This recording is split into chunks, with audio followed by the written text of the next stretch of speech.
Have you ever felt like people only remember you when they need something? Have you ever sacrificed your own plans, your rest, your sleep, or your peace just to help someone who disappears the moment they're done with you? If this feels familiar, then this story will speak to your heart. Because sometimes life teaches us the most valuable lessons through the people we care about most. In a quiet town surrounded by rolling green fields and charming old houses, there lived a man named Marcus. Everyone knew Marcus well. When someone's car wouldn't start, they called for Marcus. When someone needed help moving furniture, they knocked on Marcus's door. When a neighbor felt lonely and needed company, they headed straight to Marcus's house. He never refused anyone. He always smiled warmly and said, "Of course, I'm here to help." He genuinely believed that helping others made him a better person, and people constantly praised him for his generous heart. But gradually, without Marcus even noticing, his life stopped being his own. His backyard remained overgrown with weeds. His kitchen faucet dripped constantly. His car desperately needed an oil change. His own problems kept piling up like unopened mail, but instead of addressing them, he was always out in the town solving everyone else's issues. Every evening he returned home exhausted and drained. His father would look at him with concerned eyes and say, "Marcus, son, you help everyone in this town, but why doesn't anyone ever help you?" Marcus always responded with the same gentle smile and replied, "It's okay, Dad. One day people will remember everything I've done for them." But that day never arrived. One evening, dark clouds gathered and fierce winds began sweeping through the town. Everyone rushed to secure their gardens and possessions before the storm arrived. Marcus also ran outside, but not to protect his own belongings. He rushed straight to his friend Nathan's house, whose tools and outdoor equipment were still scattered across the yard. They worked frantically, covering everything with tarps and moving items into the garage. Meanwhile, Marcus's own patio furniture sat exposed, his potted plants remained unprotected, and his storage containers were left wide open. Then the storm unleashed its fury. Rain hammered down relentlessly. Wind tore through the streets. By the time Marcus finally made it home, nearly everything in his yard was destroyed. He collapsed on his front steps, rain streaming down his face, staring at the muddy disaster that used to be his carefully tended garden. His father draped a warm blanket over his shoulders and said quietly, "Marcus, today you saved everyone's property except your own." Marcus sat in silence, but something inside him finally shattered. The next morning, weary and searching for answers, he walked to the outskirts of town to visit old Mr. Thompson, a wise retired counselor who lived in a cozy cottage by the lake. Marcus sat beside him and confessed, "Sir, I don't understand what I'm doing wrong. I help everyone, yet I feel completely empty inside. I'm exhausted, not from the work itself, but from constantly giving to people who take without thinking. Why does it feel like my kindness is destroying me?" Mr. Thompson gazed at the calm lake and asked, "Marcus, look at this lake. It provides water for wildlife, for plants, for the entire ecosystem.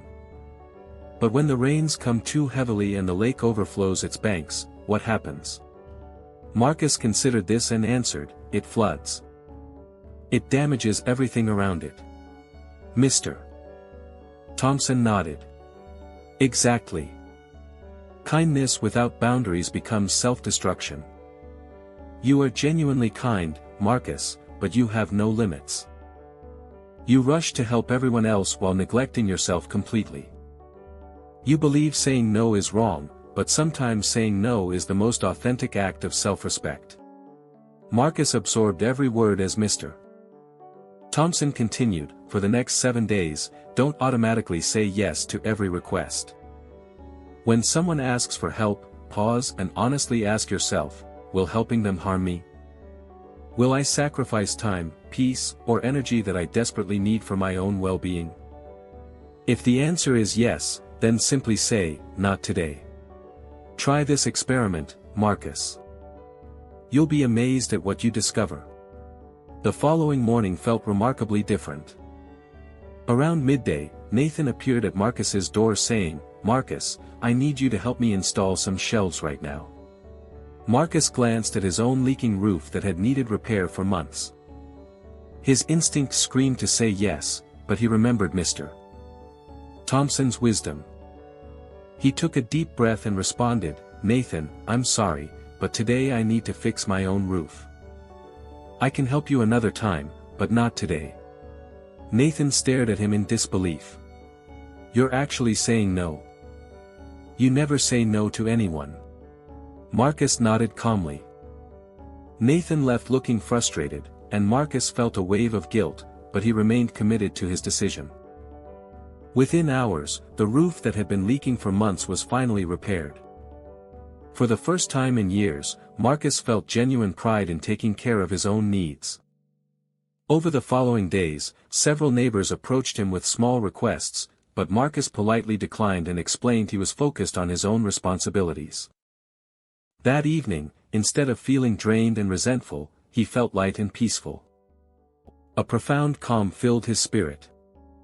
On the fourth day, another storm rolled in, and Marcus's basement began flooding. He looked outside, expecting someone to check on him like he always checked on them, but nobody came. Not a single person knocked on his door. Rather than feeling angry, he discovered something powerful within himself: self-reliance. He grabbed his tools and handled the problem alone. It required effort and patience, but when he finished, he sat in his dry basement and whispered, "So this is what independence feels like." Days transformed into weeks, and Marcus evolved into a different person entirely. He stopped running to everyone's rescue. He stopped sacrificing his well-being for people who never reciprocated. He started waking early to tend his garden. He cleaned his home. He invested energy in himself, and something remarkable happened. People began respecting him more deeply. Nathan started solving his own problems instead of depending on Marcus. Neighbors stopped calling for every minor inconvenience. The town remained friendly, but people no longer treated Marcus like a tool they could use whenever convenient. Marcus's home looked beautiful. His garden flourished. His face glowed with vitality. And for the first time in years, he laughed without feeling exhausted behind the smile. He was no longer the man who was constantly available to everyone. He had become the man who honored his own worth. One peaceful afternoon, Mr. Thompson visited Marcus. He observed the thriving plants, the organized yard, and the genuine contentment radiating from Marcus's face. He asked gently, "So Marcus, did everything collapse when you stopped saying yes to everyone?" Marcus smiled broadly and replied, "No, sir. Actually, my life finally started making sense."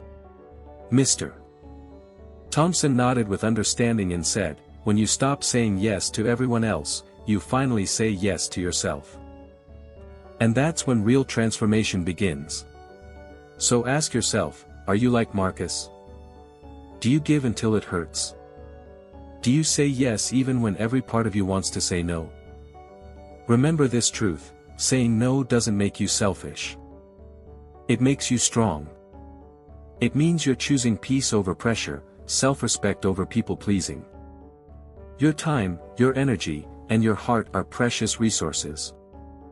Protect them fiercely, because the world will only respect you when you start respecting yourself first.